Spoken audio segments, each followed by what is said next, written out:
Om Swastiastu. Assalamualaikum warahmatullahi wabarakatuh. Salam, Namo Buddhaya, salam sejahtera, salam kebajikan bagi kita semua. Nangun Satkerti Loka Bali, menuju Bali era baru. Pada pertemuan hari ini kita akan belajar mengenai materi menelaah kebahasaan teks eksposisi. Menelaah kebahasaan teks eksposisi kali ini merupakan tahap lanjutan dari materi pembelajaran teks eksposisi. Untuk itu, yakini diri kalian bahwa ingatan kalian masih jelas tentang apa itu teks eksposisi dan apa saja yang ada dalam teks eksposisi.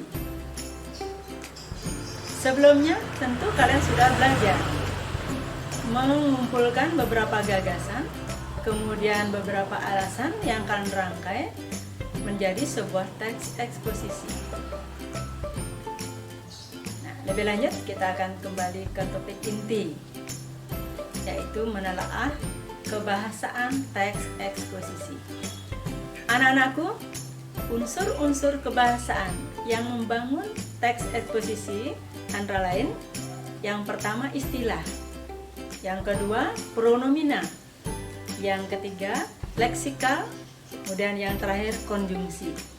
Itu yang harus kalian perhatikan nanti dalam merevisi tulisan kalian setelah selesai menulis teks eksposisi. Yang pertama yaitu istilah. Banyak istilah-istilah yang digunakan oleh penulis dalam menulis teks eksposisi. Penggunaan istilah yang digunakan sangat membantu merangkai gagasan-gagasan dalam penulisan teks eksposisi. Kemudian yang kedua, pronomina. Pronomina disebut juga dengan kata ganti. Pronomina ini kita mengenal ada namanya pronomina persona, pronomina non persona. Pronomina persona adalah kata ganti orang, baik yang tunggal maupun yang jamak, ya, seperti ku, mu, nya, mereka, kalian. Kemudian pronomina non persona adalah kata ganti non orang atau bukan orang yang dinyatakan dengan penunjuk dan penanya. Contohnya itu, ini, kemudian siapa, ya seperti itu.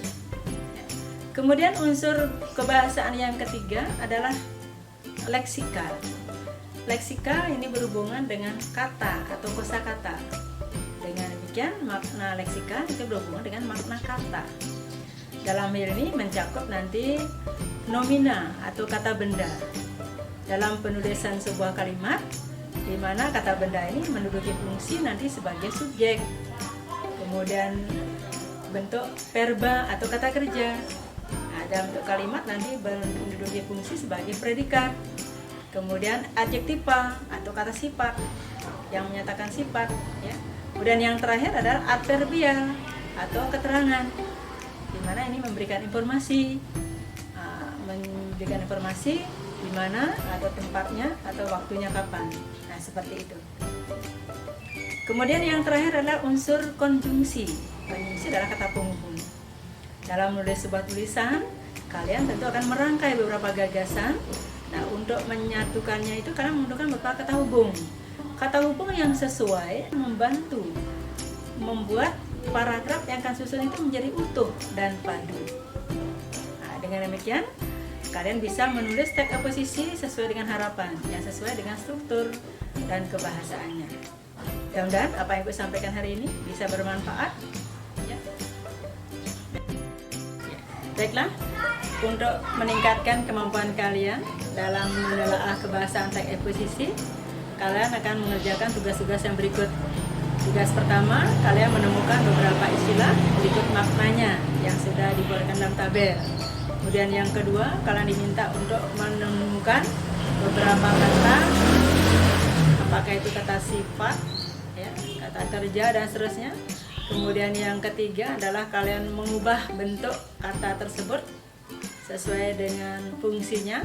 Dan yang terakhir adalah kalian melengkapi sebuah gagasan yang sudah disiapkan menjadi paragraf yang utuh dalam bentuk teks eksposisi.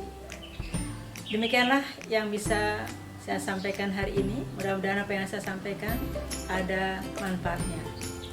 Saya akhiri dengan para Santi. Om Santi Santi Santi. Om. Assalamualaikum warahmatullahi wabarakatuh. Salam, Namo Buddhaya, salam sejahtera dan salam kebajikan bagi kita semua. Terima kasih.